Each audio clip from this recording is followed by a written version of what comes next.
Hi! Kumusta mga kababayan?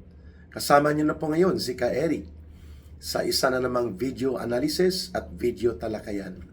Sana po ay nasa mabuting kalagayan kayo habang pinapanood po ninyo ang ating video talakayan na ito. Sa puntong ito, bibigyan po natin ng paglilinaw ang mga ugnayan ng sindikato sa gobyerno ni Marcos at ni Romualdez.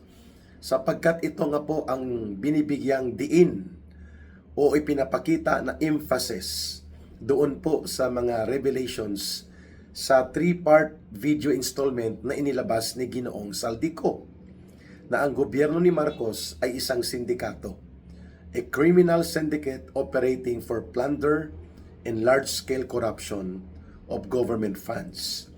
At si Saldico bahagi ng sindikato bilang matadero, eksekutor at bangkero nila at bodigero ng mga pera na kinulimbat sa loob po ng 3 budget cycle or 3 years.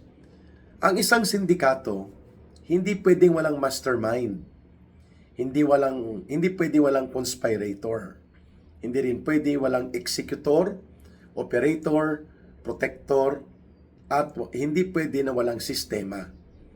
Kaya nga po, ito ang ibinulgar ni Saldico, na si Marcos ang mastermind.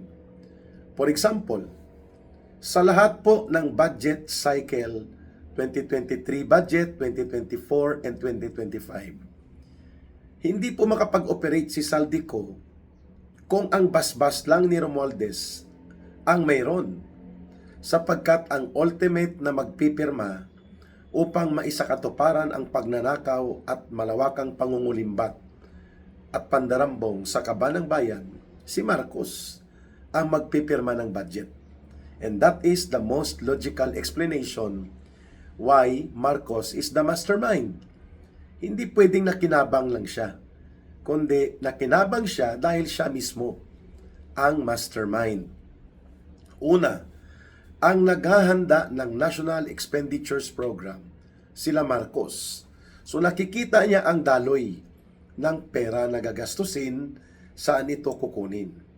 At alam niya na may kulang yon, kaya nga nangungutang. Ibig sabihin po, every year, there is a budget deficit. Yung gap ng budget deficit na yon, pinupunuan sa pamamagitan ng pag-utang. So ibig sabihin, pwede mong punduhan ang ibang mga proyekto at later on ang iba, pupunduhan mo sa pangungutang. Kaya may unprogrammed appropriations. Ayun. So hindi totoo na doon lang pinagplanuhan kay Saldico at sa antas nila ni Romualdez. Ito ay coordinated, planado, at nag-uusap sila. Kaya, pagdating sa National Expenditures Program, may mga inaalaw na o pinapayagan si Marcos na ilang mga projects na alam niya gagamitin nila Romualdez para sa kanilang fundraising. Kunwari, gagamitin sa AKAP, AIX at iba pa. Subalit alam din ni Marcos na ito ay partida sa sindikato ng Kongreso, which may ilang mga senador na nakinabang din. Yan ang totoo, kaya nga may ayuda. Pinayagan niya, sapagkat sa ayuda, na itatago po ang ilang mga palusot at mga proyekto na kunwari pet project. Halimbawa, si Hontiveros mayroon siyang 3 billion insertions na according sa mga ipinahayag nila Katunying ay mayroon itong component na mga 700 million pesos na flood control projects. Hindi ito na ipaliwanag ni Hontiveros at nagmaldita-malditahan lang siya at nagkunwari ang walang kasalanan at malinis. No? Pero alam natin, hindi ibubunyag yun nila Katunying na walang batayan o walang pinaghuhugutan ng datos at impormasyon. Okay. Si Grace po, pasimuno pala ito sa pag-author sa utos nila Marcos at Ralph Recto na tanggalan ng pundo ang PhilHealth ng 74 billion pesos sa 2025 at hindi pa kasama yung kinuha na equivalent to malversation na 60 billion pesos mula sa PhilHealth out of the 89.5 billion pesos. Dahil nahabol po ng Korte Suprema na wag makukuha yung remaining na mga 29 billion pesos mula sa savings ng PhilHealth. So therefore, kung ganito ka-elaborate, ganito ka-systematic, that even other agencies of government ay kayang tapyasan, kagaya ng binunyag ni dating Department of Budget Secretary Butch Abad, na ang Defense Department, lalo na sa Armed Forces of the Philippines Modernization Fund, intended dapat ang 10 billion pesos na ilipat sa ayuda-ayuda at mga flood control. Hindi pwedeng gawin niya ni Martin Romualdez lang at ni Saldico na hindi papayagan ni Marcos, kasi alam niya doon sa NEP ay mayroong 10 billion pesos na modernization appropriation dapat para i-improve ang war technology and war capability ng ating pagtatanggol sa pangseguridad na kailangan ng ating bansa. So bakit niya pinayagan na tanggalin itong 10 billion samantalang nakaprogram po ito para sa AFP? Ganon din po sa Department of Education at sa Commission on Higher Education. Tinanggalan sila combined mga 45 billion pesos. Ito ay nakalagay din sa NEP na inihanda ni Marcos, pinayagan niyang tapyasin pagdating po dito sa loob ng insertions and realignment. Ano po ang ipinapakita nito? That Marcos allows itong mga budget cuts sapagkat ito ay bahagi ng insertions and realignment na pagmumulan ng kanilang pagsindikato. So magkanong tinanggal sa PhilHealth? 74 billion. Zero budget pa. Tinanggalan ng 45 billion pesos. 2025 budget to ha. Tinanggalan pa ng 45 billion pesos ang education sector. Tinanggalan ng 10 billion ang modernization program ng AFP. Ang agriculture sector, tinanggalan din po ng mga almost 12 billion. So, mahigit kumulang 100 billion pesos ang kinaltas mula sa mga line agencies na nakapaloob na sa National Expenditures Program.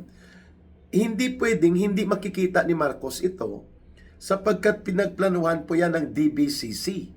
Ito po yung naghahanda ng buong budget program na tinatawag na National Expenditures Program.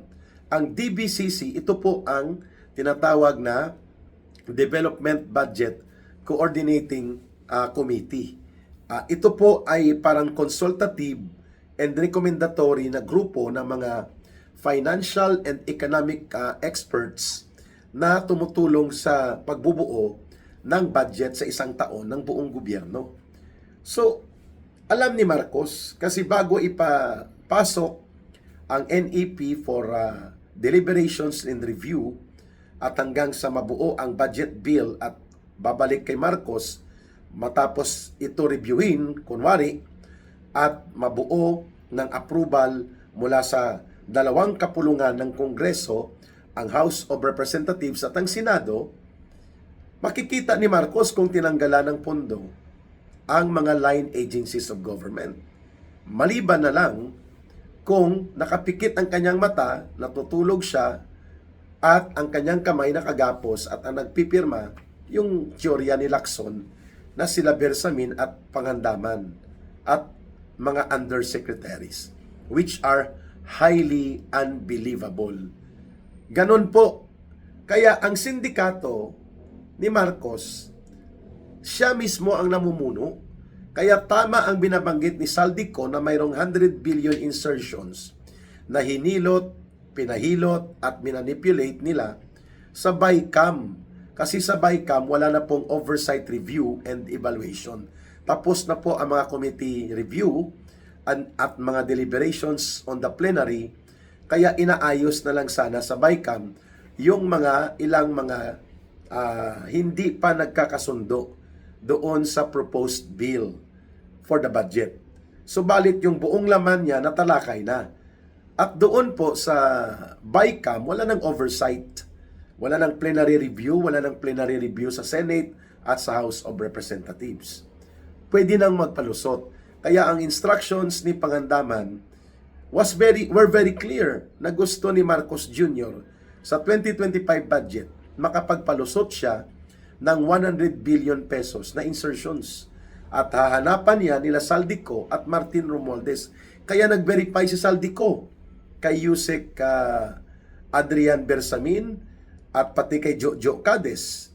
At itong mga taong ito, nag-verify din si Saldico kay Martin Romualdez. So papaano na hindi malalaman ni Marcos ang mga pangyayari, pati nga ang mga dapat nasa kanyang paligid na siyang pinanggagalingan ng kanyang mga utos, nag-verify mismo si Ginoong Saldico kung tama ang instructions. At tumutugma sa sagot ni Martin Romualdez, what the President wants, he gets. Ibig sabihin po, utos talaga niya. The way Saldico describes it, hindi niya kayang gawin na siya lang lahat sapagkat bubukol at mabibisto ang sindikato kung hindi involved ang mastermind sa buong operations.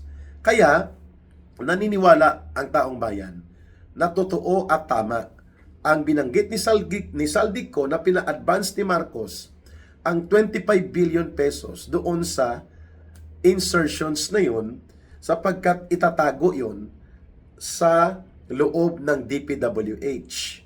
So papupunduhan niya yun at bahala na ang mga projects ng DPWH kung gagawing ghost o hindi. Basta nakuha niya ang 25 billion pesos. Kaya ang ibang projects doon at ibang mga programa sa ibang mga line items inilipat sa unprogrammed appropriations para itago na may insertions. Bali na displace po ang mga line items na dapat nakaprogram according to the National Expenditures Program sapagkat ipinilit ni Marcos na sa DPWH ipasok ang 100 billion pesos sapagkat gagawing mga ghost projects ito. O kaya, mga sindikato na proyekto. House show, peke, o kaya substandard. At ang malala, ghost talaga. At ito, nangyari sa maraming lugar. Ang ganitong paglalahad ni Saldico, Bulacan, Mindoro, Ilocos Norte, Cebu, at iba pang bahagi ng Metro Manila. Kasi pinayagan din ni Marcos ang sindikato sa Kongreso na makakuha din sila ng mga flood control projects. Between 500 million to 2 billion to 3 billion. Siyempre yung pinakamalaki, si Saldico at si Martin Romualdez. At nakita ito ni Marcos na mayroon pang mga sindikato sa likod niya na mas malaki din ang kinikita like si Garjola, si Congressman Mumo, si Congressman Garjola, hindi po ito nasisiyasat. Kaya umalma siya, bubukol ito, sasabog talaga ito. Sa Bulacan alone, sabi ni Saldico, 56 billion dyan ang kita nila Marcos. At diniliber yan kay Martin Romualdez at kay Marcos. That means, kung equal share si Marcos at si Romualdez, at totoo ang binabanggit ni Saldico na hindi siya nakinabang, which is hardly to believe, malamang hindi rin bababa sa 20 billion ang share ni Marcos sa mga Bulacan ghost projects. 20 billion din kay Martin Romualdez. At ang naiwan na mga 10 billion mahigit kay Saldico. Yun ang mas totoo. Ayun. Kasi hindi naman pwede paniwalaan lahat ng sinasabi ni Saldico, pero we can see through the truth na mayroong katotohanan ang binabanggit niya. But one thing is sure, ang lahat po ng galamay ng sindikatong ito na kung saan nagkakaroon ng mga pag-uunsihan ay hindi magaganap kung hindi pinagplanuhan. At ang pagpaplano nagmumula kay Marcos. Si Martin Romualdez ang kanyang chief conspirator. Ang kanilang principal executor, si Saldico.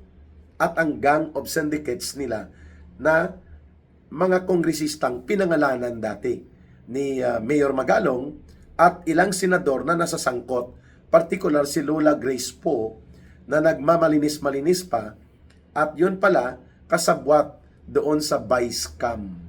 Kaya nga vice cam kasi sindikato din ang kanilang ginawa. Ayun. All roads point to Marcos. At babalikan natin ang take-off ni Ka Eric. The logic is very simple. In the last 3 budget cycles, mayroon pong 4,000 flood control projects na inaprubahan ni Marcos na punduhan, chargeable to unprogrammed appropriations. Meaning, only the President can approve the release of funding kung saan kukunin sa utang, sa new taxes, at sa mga kinuha na savings ng government agencies and corporations, GOCCs. Ibig sabihin, alam ni Marcos na ang mga proyektong ito na nakawin. Subalit dahil nakuha na niyang parte niya, kailangan niyang ipatupad at doon niya chinarge sa unprogrammed appropriations. Hindi pa kasama ang iba pang pinagnanakaw na nasa line items na may SOP din po siya. Sabi ni Saldico, mayroon sila ni Martin Romualdez at si Marcos na mga 32 billion pesos sa National Irrigation Administration at mga mahigit 20 billion pesos na pinatong nila sa National Electrification Administration sa mga solar projects. Hindi pa po kasama ang mga proyekto doon sa Department of Health na mayroon din pong anomalya na mga ghost projects of health centers, medical center projects na puno ng anomalya dahil pinagnakawan din. Kung ganito po kalawak, kung ganito po kalalim, at ganito po ka-persistent o tuloy-tuloy ang sistema ng pagnanakaw na hinihilot, minamanipulate at kinakatay sa loob ng budget process, everything will now go back to Marcos sapagkat siya po ang pumipirma ng budget para maging batas upang magkaroon ng otoridad o magkaroon ng authorization of release ang mga pondo na tinarget upang nakawin. Kaya pala taon-taon, hindi bababa between 1.2 trillion pesos to 1.4 trillion pesos ang inuutang ng gobyerno ni Marcos.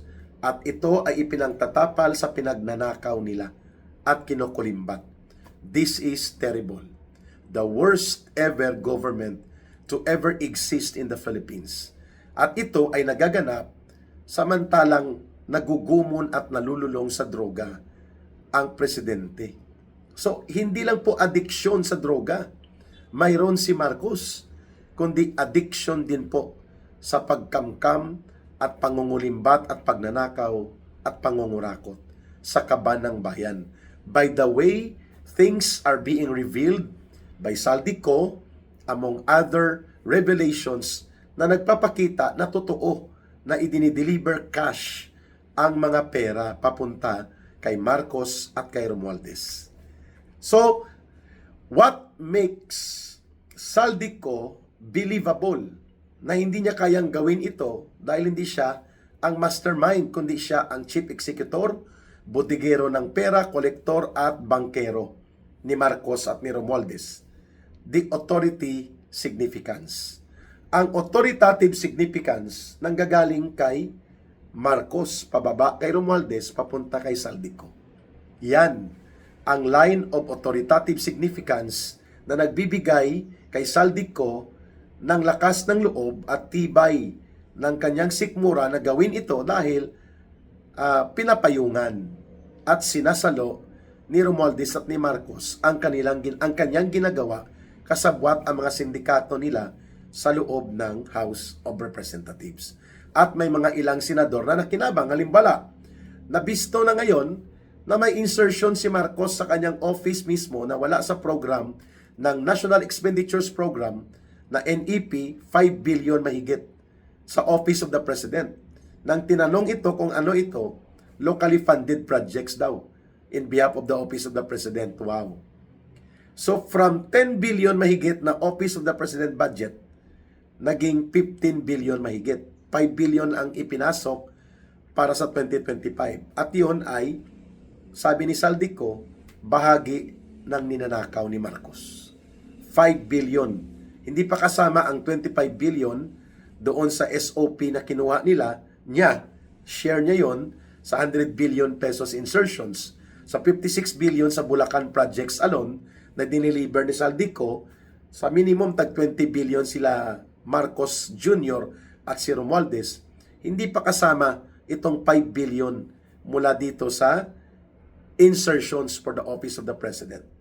Samantalang ang Vice President, tinanggalan po nila ng mahigit 800 million na pundo. Halos kalahati tinapyas nila sa kulang-kulang 1.2 billion na budget ng Vice President, naging 700 or naging 800 million lang. Kulang-kulang 500 million ang kinuha nila. Kita nyo mga kababayan, hindi pa kasama ang 4.8 billion pesos na confidential fund ni Marcos for 2025 alone. And every confidential fund ni Marcos from 2023, 2024, and 2025 to the last centavo, ubos po ito. On the average, 4.5 to 4.8 billion pesos po yan taon-taon. Hindi pa kasama itong 5 billion insertions. Terrible. At syempre, yung binabanggit ni Saldico sa National Irrigation Administration at sa National Electrification Administration. And ito pa ang matindi.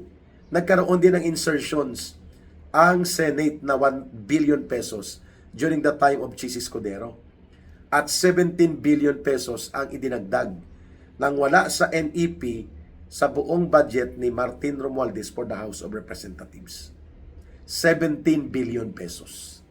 Insertions yun ha, hindi yun nakaprogram. Pag insertions po, ay ginagamit yan usually para durubuhin. Doon mo ilusot ang mga pagnanakaw. This is a grand scheme of a criminal gang operations of criminal and corrupt officials led by Marcos as the mastermind and Romualdez as the chief conspirator. At ito ngayon ang ibinulgar na ni Saldico. Kaya hindi pwede na hindi po tatanggalin si Marcos sa pagka-presidente at hindi pwedeng hindi sila ikukulong at aarestuhin at paparusahan nila Romualdez at mga kasabwat nila. That should be the direction of the call of the people's movement and protest actions na nabubuo sa buong bansa. At doon tayo dapat patungo. Marcos as the mastermind, Romualdez as the chief conspirator, and all those minions and collaborators nila sa sindikatong gobyerno must be removed from office. Marcos resign now, aristuhin, ikulong at parusahan, at bawiin ng mamamayan ang mga dinambong nilang kayamanan. Yan ang tamang katarungan, yan ang tamang panawagan. Ito po si Ka Eric sa ating video talakayan.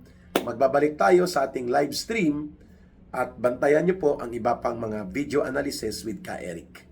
Maraming salamat at ang gustong tumulong po sa ating advocacy at sa ating panawagan for Bangon Sambayanan People's Movement, ang ating line of support ay 0916-308-7710. Uulitin ko po, 0916-308-7710, Rohilda Celis, GCash line, at the same time yan na rin po ang line of coordination. Maraming salamat. Mahalin natin ang bansang Pilipinas. Walang ibang magmamahal nito, kundi tayo ring mga Pilipino. Para sa Diyos at sa Pilipinas nating mahal, may God bless everyone, and may Allah will be with those who are Muslim brothers and sisters. Bye for now. Maraming salamat po.